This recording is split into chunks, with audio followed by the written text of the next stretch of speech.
Olá, bem-vindos a mais um episódio do nosso podcast Voluntário Peter Pan, encontro de amigos quinzenais, esses encontros aqui no nosso canal, que eu peço, inscreva-se no nosso canal, compartilhe, curta o nosso canal e ative o nosso sininho, porque hoje o programa está para lá de especial. Para começar pelo tema, aprimorando sentimentos. Para tanto, nós trazemos aqui para conversar conosco, para partilhar de vivências e experiências e esses sentimentos tão aprimorados no amor, no campo do amor, doutora Bruna Alcântara Matos, com 2 T's. É só um. É só um? Então é da minha família. A doutora Bruna, ela é paraense de Santarém e os pais são cearenses. E quem não conhece a doutora Bruna aqui? A outra que está aqui conosco, a outra entrevistada, é a Rosângela Marques, paulista de Vila Prudente, que já está aqui com um certo tempo. Eu gostaria, primeiramente, doutora Bruna, de agradecer pela sua participação no nosso podcast Voluntário Peter Pan. Uma alegria tê-la conosco. Com certeza, é uma honra, né? E participar desse programa, né, para poder exemplificar um pouco da nossa vivência prática, né, nessa aprimoração que o senhor tanto fala. Mas a gente vem muito com o coração aberto para falar mesmo das emoções, né, vivenciadas na prática, dentro da minha profissão, mas junto com o voluntariado, que é o primeiro item da prescrição, né? De prima, a importância de um voluntário num plantão da senhora. Como eu falo sempre, que existe a doutora Bruna no leito com e sem o voluntário, né? Que a gente vê a extrema diferença do atendimento. Quando eles não estão presentes na vivência, né, diária da intervenção, antes da gente passar, a gente vê um leito cinza, né? Onde a técnica da gente na prática é muito seca, né? Comigo é um pouco diferente, né? Mas a gente sente a diferença depois que tem um voluntariado assistindo aquela criança. Porque aí ele se abre, ele responde, ele me ajuda a permitir a fazer certas intervenções práticas médicas que eu não faria se não tivesse tido essa intervenção antes. Então é de extrema importância, é meu primeiro item da prescrição. Nós estamos aqui também com a Rosângela Marques, que é interessante a história dela. Em 2006, o filho dela, que hoje está com 24 anos, deu entrada no SEIDE com uma doença autoimune chamada púrpura, né? Chamada púrpura. E ela estava numa ansiedade, num medo, numa aflição muito grande, porque não sabia o que era aquilo. Achava-se, inclusive, que poderia ser um câncer. Dentro da aflição dela contida, eis que uma palhacinha daqui, do Peter Pan, vai até onde ela está, chama, tira ela de onde ela estava e vem mostrar o Peter Pan no seu início, que era só aquele quartinho que tinha ali, né? Onde a meninada fazia, era a quimioterapia dia, salvo engano, ainda nem tinha aqui essa estrutura toda. E aquela intervenção e aquela presença modifica totalmente o estado de ânimo pessoal dela, e ela disse: um dia eu quero ser voluntária. Então, alegria, Rosângela Marques, tê-la aqui conosco. Muito obrigado pela sua presença. Obrigada, viu? É isso mesmo, você deixou bem. E a emoção já começa porque a minha história é bem assim, né? Eu acredito que o voluntarismo, né? O voluntariado é muito mais do que servir apenas, né? Tem que ter muito amor.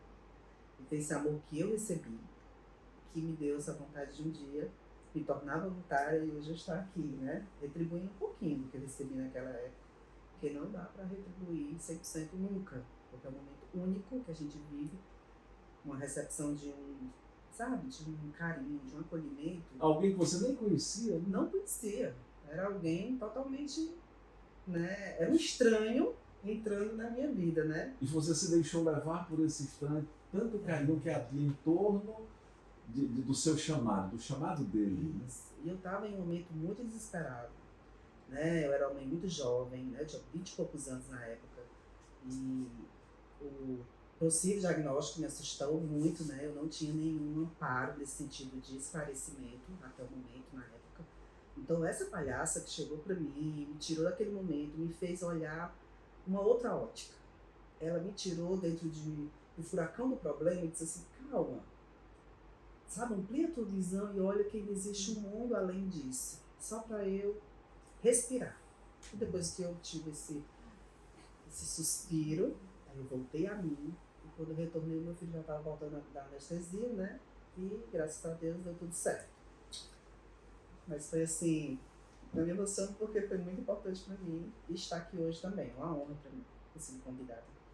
Você diz, Rosângela, que uma mãe, diante da ameaça de continuidade da vida de um filho, é um baque indescritível. Doutora Bruna, a senhora que já tem essa experiência aqui, e a senhora começou com a experiência de voluntariado lá atrás, como é para uma mãe, como é o estado de ânimo de uma mãe diante de algo que ela muitas vezes desconhece, e eis que num plantão se encontra com a senhora. Como é que é? A senhora que é mãe, na condição daquela mãe que, como ela disse, está diante de alguma coisa que é imperceptível, ninguém sabe o que vem amanhã. Então, como é que no seu coração voluntário se passa esse acolhimento dessa mãe? Porque assim, como eu vivencio muito, né, o hospital, porque eu dou muito plantão, tenho muita rotina muito pesada dentro da unidade, quando eu pego um diagnóstico novo, né, na enfermaria ou na intervenção de um ambulatório, a minha primeira pergunta, né, é como a senhora está, né? O que está passando na sua cabeça e por que você está aqui? A senhora tem que me responder essas 3 perguntas. Como a senhora está? O que se passa na sua cabeça? E por que você está aqui? E as respostas, eu não sei. Ninguém me disse nada, eu estou revoltada, eu não quero estar aqui. E aí eu começo meu acolhimento. Então é uma mãe falando com outra mãe.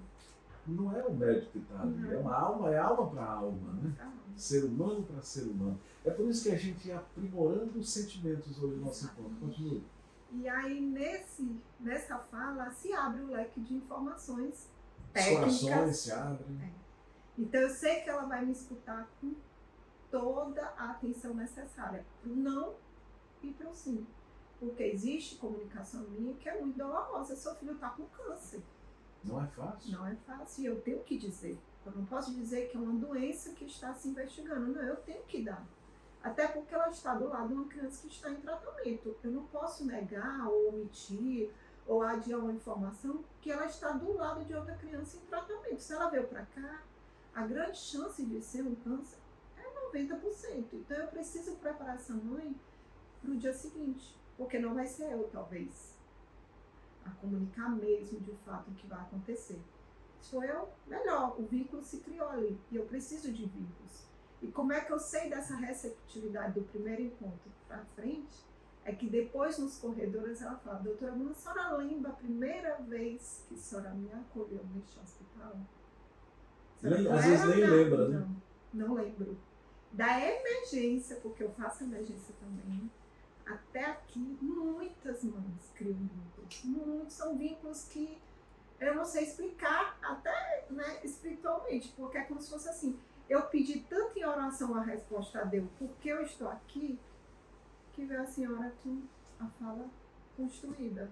Que não doeu, que não me trouxe reflexo negativo de um problema que para mim era grave. E naquele momento, quando diz que é câncer, a sentença de morte é imediata na nossa cabeça. E a senhora vem leve com as informações e que eu entendo. Hoje eu entendo que a minha filha tem um câncer e que esse câncer pode um dia... Lógico que não é o propósito do tratamento, mas vir a ser o fato do óbito, né? E aí, quando a senhora explica as coisas, é mais fácil do nosso entendimento, né? E muitas delas pedem, engraçado, é a ligação delas com uma maior, que não é só a doutora explicando, mas é a circunstância da comunicação não dolorosa, né? Essa dimensão de abordagem da senhora é muito do voluntário. A sua primeira experiência com voluntariado, ainda no curso de medicina, foi com idosos. Isso. A senhora participou de um programa chamado Novas Idades, né? Participou de uma liga. com os doutores João Macedo e Antero Coelho Neto, tal, na rádio universitária, você não sabia? Ela passou 2 anos na rádio universitária recebendo os telefonemas. Ela era que recepcionava os ouvintes, né, passando pergunta para a moçada toda. E nos conte como é que foi essa sua preparação para a médica humana que todos nós conhecemos hoje, que bebeu lá na fonte do voluntariado. A história do voluntariado, eu sempre fui muito... No ICC, ela teve no ICC? Tive. E quando eu comecei essa área da medicina, eu sempre, assim, a prioridade minha era doação, né? Deus me deu a vocação para eu ser médica, Ele me deu essa missão de ser médica, mas eu tenho que retribuir de alguma maneira. E essa foi a tentativa de eu retribuir, porque eu via muitas lições médicas de médicos, né? Muitas, dizer, eu tiro o meu sábado para atender pessoas que não têm condição de fazer o tratamento. Então eu sempre tive essa ideia, né? E aí dentro da medicina, e outra coisa que ajudou muito, a maturidade, né? Eu entrei muito mais velha dentro da faculdade, então isso eu já tinha noção do que eu queria para mim. O que eu queria para me formar, como é que eu ia me lidar como médica, porque eu via o tratamento, mas eu não queria ser só o tratamento. Então meu tratamento é o básico, porque eu queria humanizar o tratamento na eloquência mesmo da dor. Pronto, dor total, né? Aquela dor espiritual, aquela dor da notícia, aquela dor da doença, não só física. E aí eu comecei a entrar nesses espaços. E aí eu comecei a entrar nessa parte das ligas. E as ligas dão muita oportunidade para a gente, na formação, a lidar com o público específico, mas de forma voluntariada. Então isso é muito enriquecedor para um estudante de medicina, porque você não ganhava nada com isso para medir uma pressão, dentro de uma praça, entendeu? São coisas voluntárias. A voluntária, a doutora Bruna voluntária, ela não é da agora, esse perfil, essa dimensão que ela tem de doação da humanidade, vem lá de longe. Você tem essa compreensão de que ela tem tecnicamente o embasamento dela para o cuidado, mas você entra com a brincadeira, com a alegria, que isso é de um poder, de uma potência terapêutica imensa. Você tem essa compreensão de que você está ali ajudando, não diria só no tratamento, mas na cura, juntamente com a parte técnica dela? Sim. E você falou bem, porque a gente traz essa questão do lúdico, né? Desse colorido, né? Porque a partir do momento que a pessoa recebe um diagnóstico desse, né?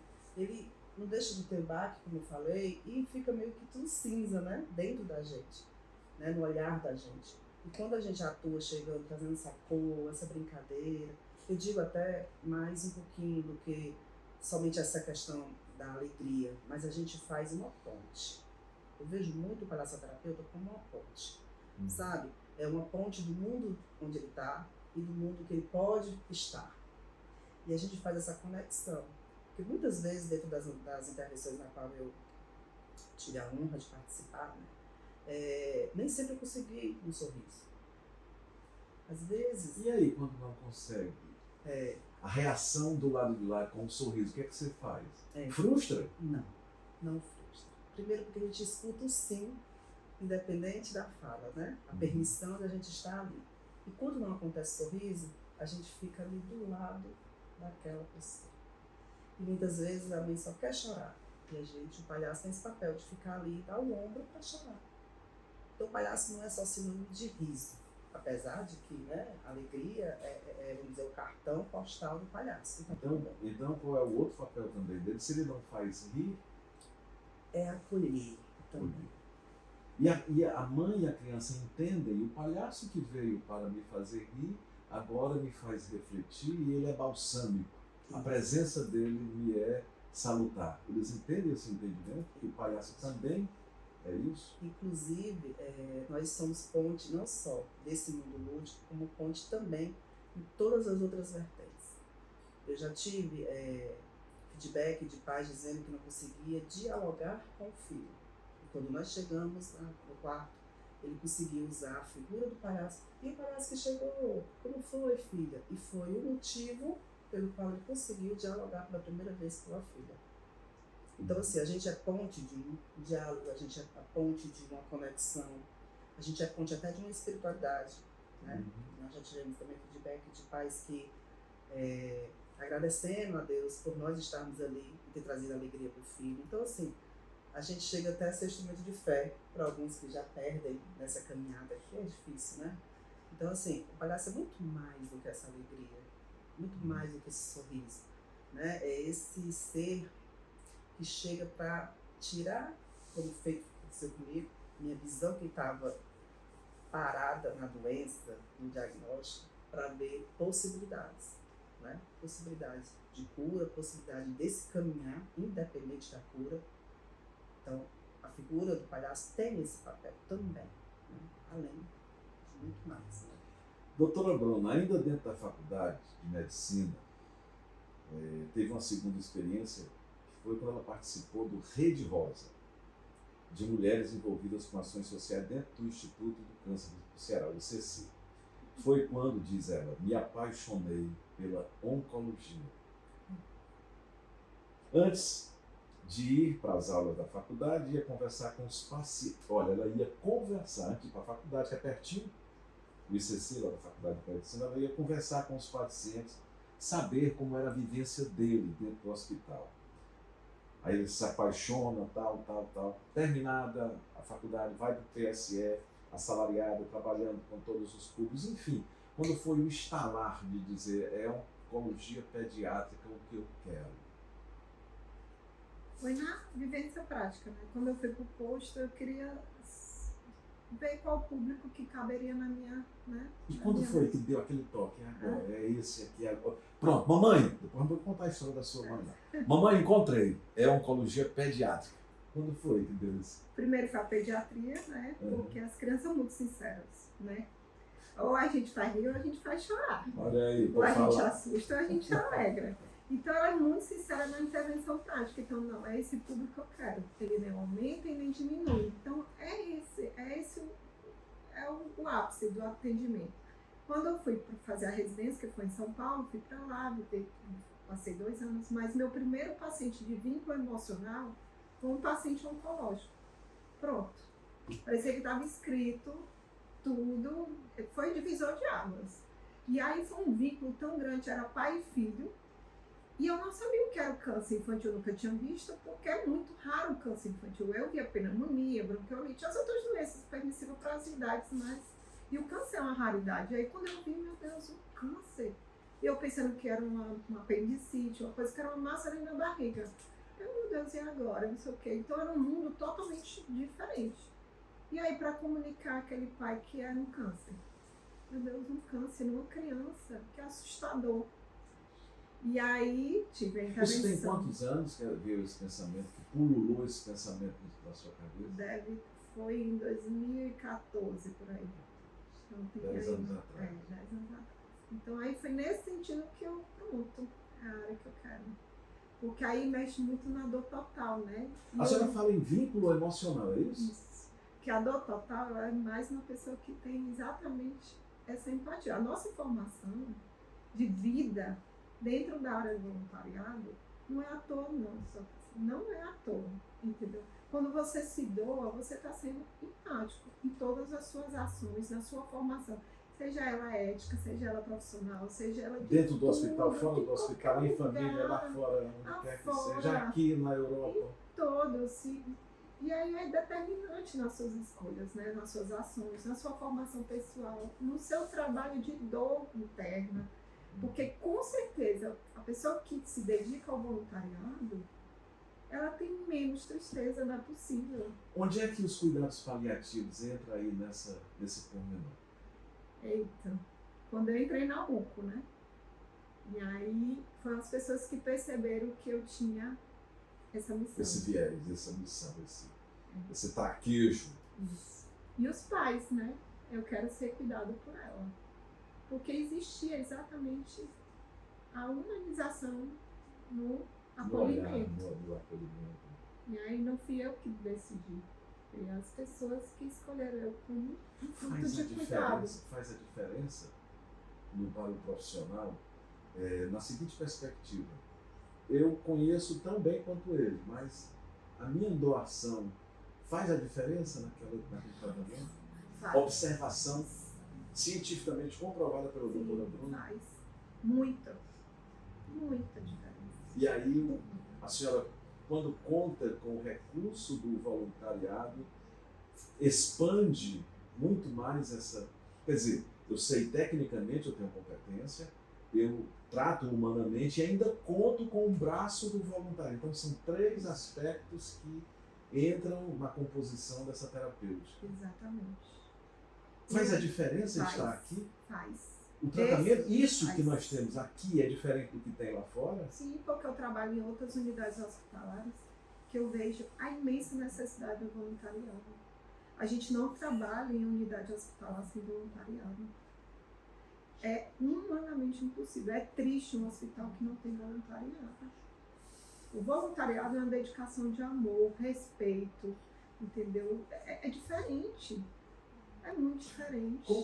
Como fez a diferença na vida dela? Ela estava triste lá, cheia de insegurança. Chega alguém, aí ela diz assim: eu amo a Associação Peter Pan de paixão, muita gratidão, e a única coisa que eu posso fazer é retribuir o amor que eu recebi, dando esse amor. Você já deu algum plantão no plantão dela?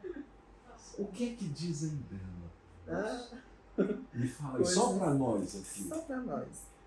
Coisas maravilhosas, né? A doutora Bruna é referencial. Ela agora vai ouvir, né? Referencial de carinho, né? A gente, quando passa, a gente brinca, né? A questão da brincadeira é muito, né? Muito nítido dentro da triangulação, né? A gente, criança, pai, mãe, e a gente brinca dizendo assim, sim, aquela doutora veio, e aquele doutor veio, a gente brinca, né?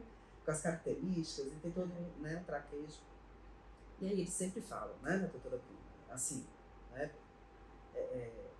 Principalmente o ponto mais primordial, eu sei que a técnica é importante, entender, né, o que você está fazendo é importante, mas essa questão da humanização, como você já comentou, né, uma alma tocando outra alma, né, além de todo o conhecimento científico que a gente possa ter, o ser humano precisa desse toque, né, e ele necessita disso, até para entender a própria metodologia, o próprio trabalho, o próprio, né, tratamento. Né? A gente recebe sempre algo diferente quando existe acolhimento na voz, no olhar, né, na forma de trazer aquilo. Então, assim, eu acredito que a doutora Bruna é sinônimo desse acolhimento, né, desse amor. Né? Então, assim, é unânime. Eu não conheço nenhum paciente que eu passei que teve a coragem de dizer que a doutora Bruna não é essa pessoa que traz esse diferencial, sabe? Uma médica que quando cuida, chora, se permite. Isso é tão raro, né? Se permite sentir, se permite tocar. Aqui, se permite sentir, se permite tocar, né? Por essa coisa linda que é a alma humana, né? Diante de uma dor muitas vezes dilaceradora, né? E você extrair de dentro daquela pessoa que está naquele momento destruída, um olhar de amor, né? Doutora, passou um cara agora aqui, eu li na lateral dele, solidariedade é um ato de amor que cura. Doutora, dentro da sua experiência aqui dentro do hospital, por tantas que a senhora já passou, o que é ser médico? Assim, para mim, né, no meu conceito, porque eu não era para ser a exceção desse serviço, né? Eu queria muitos médicos muito mais acolhedores, né? Isso é construtivo, né? Não é, a pessoa não vem e pronto, eu vou fazer... A faculdade não ensina. Não ensina. Mas o olhar, né, em torno de ensina, né? Quando eu escolhi até para trabalhar aqui, essa solidariedade foi construída por voluntariado, principalmente para a terapia. Porque eu conheci eles e eu fiquei encantada com esse hospital. Extremamente encantada quando eu vi eles nos plantões. Pronto. É isso que eu queria saber. Como é esse encantamento? Eu falei assim, meu Deus, é o local que eu queria trabalhar. Foi o local que eu escolhi trabalhar. Porque eu via fora, né? Eu via terapias fora e tudo, mas quando eu entrei aqui e vi eles, eu como residente, estudante de formação, e vi eles nas mudanças de ações, eu fiquei encantada. Meu Deus, aqui tem... Não acredito. E assim, é muito diferente, o plantão muito diferente. Eu fiquei muito assim, deslumbrada, sabe, com a palhaçoterapia, com aquele preenchimento do sábado, porque o sábado e domingo aqui, como eu dou muito plantão, é assim, é triste. O tempo não passa, o tempo é vazio. Quando eles chegam, enche de luz. Não tem ideia, não. Como é que foi, então, para a senhora, nessa perspectiva, a pandemia? Foi horrível, né? Mas eles deram um jeito. Porque Com os tablets, né? Exato. Eles deram um jeito deles de fazer a intervenção. Foi uma coisa que a gente brigou muito. Não pode parar. Eles estavam Inclusive no na auge UTI, dos né? atendimentos. Inclusive na UTI, né? E foi um recurso muito acolhedor, porque a gente não tinha noção da dimensão que isso pudesse se transformar. E eles conseguiram fazer, que era uma coisa muito difícil. Doutora, como é que diante de um diagnóstico tremendo, a senhora no paliativo, a senhora consegue levar, se não a cura, mas pelo menos a senhora acalmar um coração, como ela disse, dilacerado por uma notícia daquela? Como é que é isso aí? Eu conseguir, com palavras comuns, levar um consolo para alguém que certamente não queria ouvir aquilo da senhora. Como é dizê-lo dessa forma humana, de forma que aquilo impacte em menos dor? Assim, porque cada caso é um caso diferente. E antes de eu entrar um caso, para dar uma notícia dessa, eu preciso conhecer a dinâmica do sofrimento total daquela família. Não adianta eu chegar lá e dizer apenas que não tem cura. Mas eu preciso entender se ali cabe um irmão, se ali cabe uma avó, se ali cabe um animal de estimação, se ali cabe a saudade de casa, quanto tempo está preso no hospital. Então, quem é a mãe, quem é o pai, no sentido total da palavra, né? Porque existe todo um contexto para poder dar uma notícia. Uma notícia, para me poder alcançar, né, a minha comunicação de uma forma empática, menos dolorosa, porque sempre vai ser, porque eu não vou estar dando uma boa notícia, de jeito nenhum, vai ser a pior notícia daquela mãe, de que eu não consigo mais curar, mas eu tenho muito a fazer. E a senhora sente que é exitosa em sua intervenção? Sim, porque o vínculo é muito grande. Eles têm confiança, né? Eu confiei nela. Não é só... Dói, mas quando ela me disse aquilo, me trouxe um consolo. É assim? Seria por aí? É mais do que isso. Eu entrego meu filho à senhora. Em todas as mães. Eu entrego meu filho à senhora. Porque a senhora é mãe, a senhora entende a minha dor. A senhora não sente, mas a senhora entende a minha dor. A senhora não sente, mas a senhora entende a minha dor. Porque se a senhora sentisse, talvez a senhora nem estaria aqui. A senhora já sentiu alguma vez a dor de um irmão? Não. Como se fosse sua? Não. Porque eu mesmo fujo dela. É. E como é que a gente foge com esse coração nessa dimensão? Para mim, fazendo o meu melhor para aquela menina. Aí eu fujo. Porque eu entro na minha empatia protetiva, né? Daquela coisa assim, eu vou me doar totalmente aqui para cuidar. Mas eu não posso passar a barreira. Ficar no lugar. Isso, de eu trazer meu filho para aquele cenário. Porque daqui a pouco tem outro, né? Porque daqui a pouco tem outro, e tem outro, e tem outro. E eu preciso me restabelecer. Mas o vínculo se fecha, o ciclo, né, que a gente chama, se fecha quando eu termino no pós-luto. Entendeu? Então é uma situação assim bem complexa. Não é de qualquer jeito, não é só chegar e dizer. Não existe isso. Tem que ter um preparo para isso. Me conte uma história muito interessante de alguém que está vivo, está alegre, que a senhora sente até saudade, né? Dentre tantas histórias bonitas, uma história daquele paciente que foi uma história tão bonita. Assim, tem muitas histórias, são muitos pacientes, muitos mesmo. Mas tem um que é recorrente na minha cabeça. Por exemplo? Ele é o osteosarcoma, que esse menino tem uma maturidade gigante. A mãe dele vai saber quem é, porque ele ficou curado, ele teve que amputar a perna. Isso foi muito sacrifício para a mãe, para dar a notícia, porque ela tinha muito medo de falar tudo, né? E aí eu aproveitei o voluntariado, aproveitei, né, a palhaçoterapia para ir entrando ludicamente no caso, para mostrar que uma perna é essencial, óbvio que é, para o menino que quer correr, que quer brincar, sim, mas de uma forma que pode se reconstruir sem ela. E eu não conseguia fazer porque era muito nova na oncologia, né? Então, criei artifícios de que eu preciso dar essa notícia para ele, que a mãe não quer que eu dê, mas eu preciso dar, porque quem vai ser amputado é ele. Não tem como esconder. E eu não posso dizer no dia da cirurgia. E a mãe foi permitindo essa comunicação. E as meninas brincavam de Saci Pererê, trazia vídeos de gente que era esportivo sem um braço, uma perna, e ele foi captando aquilo. Vocês querem me dizer alguma coisa? E aí foi criando situações até que foi dito. E para a maturidade da criança e o acolhimento da mãe, do alívio da comunicação, mãe, eu estou pronta. Pode chamar o doutor. Pode marcar a cirurgia. Isso aqui é meu problema, eu preciso resolver. E a maneira de resolver é tirá-lo. Pois vamos. Ele fez todo o tratamento, ficou curado. Um belo dia no follow-up, né, que é o atendimento de pós-tratamento, na tentativa de acompanhamento que tem a perspectiva de cura, né, de 5 a 10 anos, apareceu um nódulo no pulmão. E aí voltou-se na cabeça dessa família do menino e da mãe a história de que voltou tudo, vou ter que começar do zero, né?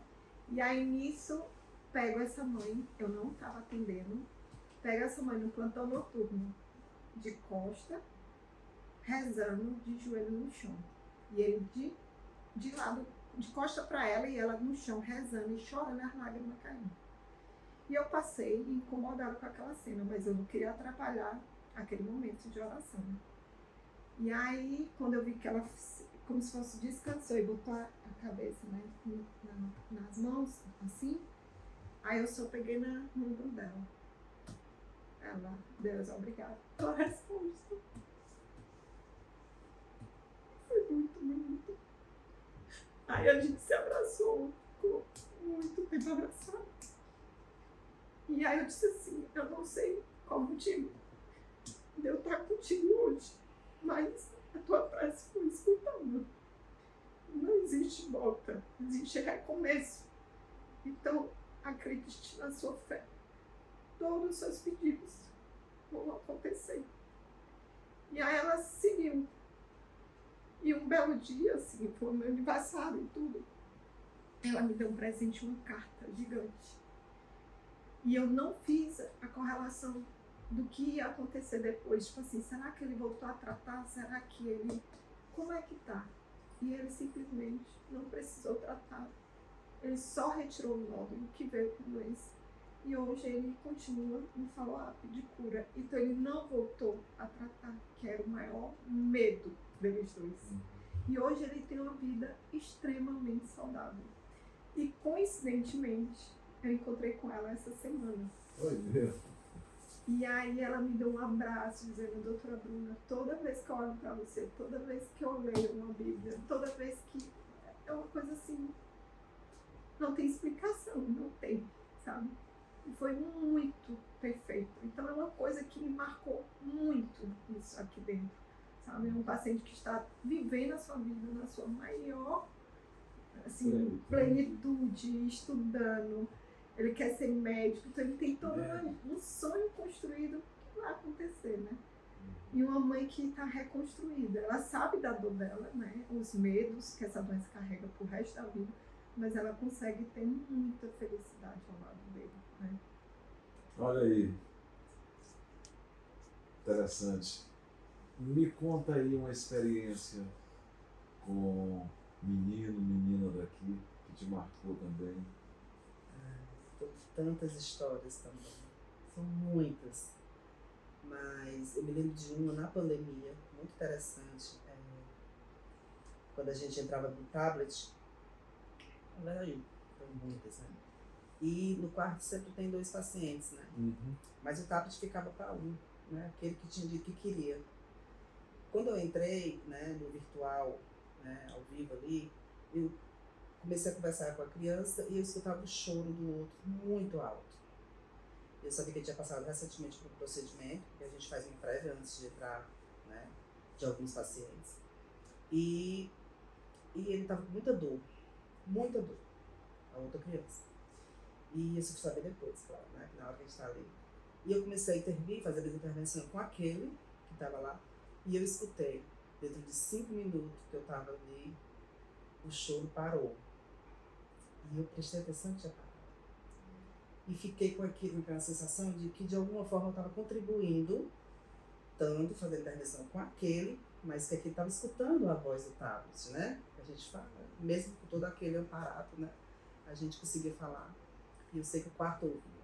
E depois eu recebi o feedback do psicólogo que, de fato, ele parou de chorar porque tinha escutado a voz do palhaço. E que tinha se distraído da dor que ele estava sentindo. E que ele tinha ficado bem e que não chorou mais, pelo menos naquele momento. Então, assim, a minha intervenção, né, a nossa intervenção, às vezes a gente pensa que tem um alvo e a gente alcança outros, né? Então, a minha intenção era para aquela criança, mas eu consegui alcançar outro sem ser direcionado. Então, assim, olha como de fato, né, quando a gente se prontifica para esse trabalho, a gente amplia, né? A gente aponta para um alvo e acerta mais do que ele, né? E tantas outras. Teve também muito rápida, uma outra criança também que me tocou muito, que a gente tem alguns dias certos, né, na nossa intervenção. E eles ficam meio que sabem que o dia é o dia do palhaço. Então tinha um menino, de 6 anos de idade, por ele encheria o quarto de palhaço terapeuta. Ele adorava, não queria só um, queria vários. E a gente fez uma intervenção presencial e quando chegou no virtual, ele esperava pelo tablet. E aconteceu que ele já estava bem debilitado, a gente chegou a estar em isolamento. E aí quando foi o dia, ele vive perguntando, mamãe, hoje é dia do palhaço? A mãe, não, hoje é segunda-feira. E na época a gente fazia intervenção na quinta. E aí disse assim, aí na terça-feira ele perguntou de novo, mãe, é hoje o dia do palhaço? E assim ele fez a semana toda. Quando foi na quinta-feira, nosso trabalho era à tarde. Quinta pela manhã, ele pede à mãe a bênção e diz, é hoje o dia do palhaço? E a mãe, é hoje, filho, hoje é à tarde. Ele abraça a mãe, dá um beijo. E diz, mãe, diz pros palhaços que eu adoro eles. Fechou os olhos e partiu. E aí, quando à tarde, eu estava vindo para o hospital para fazer intervenção. Já tinha saído da pandemia, já estava presencial. Eu não soube do ocorrido no ato, eu soube do óbito, mas não sabia de quem era, porque às vezes não chega pra gente o nome. Fui saber na outra semana. Eu fui muito tocada, porque ele era, né? E ele esperou pelo palhaço. E eu tenho, isso já é uma questão diferente. Eu acredito que a gente se encontrou, sabe? Ou reencontrou? Se reencontrou, porque ele esperou a gente a semana toda e ele saiu pela manhã e a gente chegou à tarde. Eu acho que essa questão de tempo, desse reencontro verdadeiro, é muito pequeno, sabe? Então eu acredito assim, é uma história linda, que eu levo assim nas minhas memórias, e que ele realmente adorava os palhaços. Estamos já quase terminando. E, doutora Bruna, palavras da senhora. Quando decidi pela oncologia pediátrica, lembrei-me que minha mãe me contou uma história.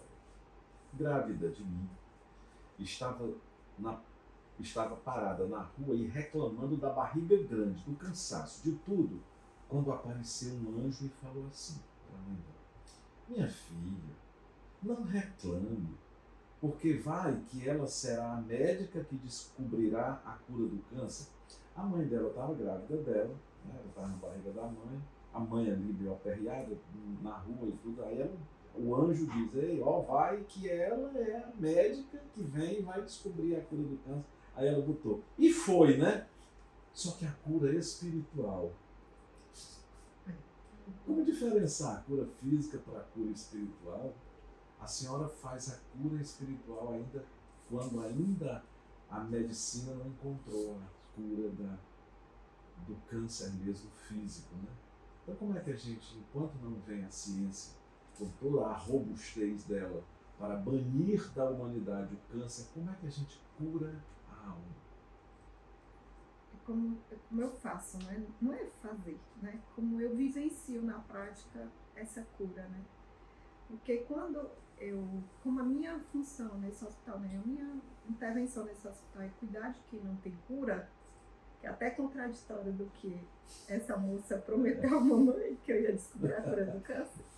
Então, a minha maneira de curar é outra, né? Eu não consigo curar, né, a coisa física, a doença física. Mas a minha intervenção é fazer o melhor da cura espiritual, né? E eu acho que eu consigo. Por quê? Porque depois vem o fechamento de ciclo com essas crianças, né? E de todas as finitudes que eu vivencio aqui, que não são poucas, né? Por ano, em torno de 40 a 44 crianças que eu faço, finitude mesmo, nas minhas mãos, não vi tristeza nelas. Não vi. Vê o quê? Eu vejo despedida com acolhimento, com amor, com Consolo. eu volto logo, eu lhe espero, não tenha medo, eu não estou indo sofrendo, eu estou indo feliz. Não há desesperação. Não há. Existe o medo de não querer ir. Medo de não querer ir. Porque é o imaginário, né? Não é a certeza. Ninguém trabalha a morte. Ninguém trabalha a morte. O advento da morte, ninguém trabalha. Mas vão em paz. Vão em paz. A morte natural e digna, que eu chamo.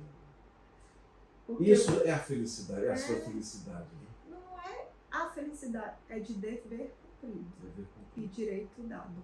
Porque quem está recebendo uma morte digna é um direito, né? E o meu dever é dar.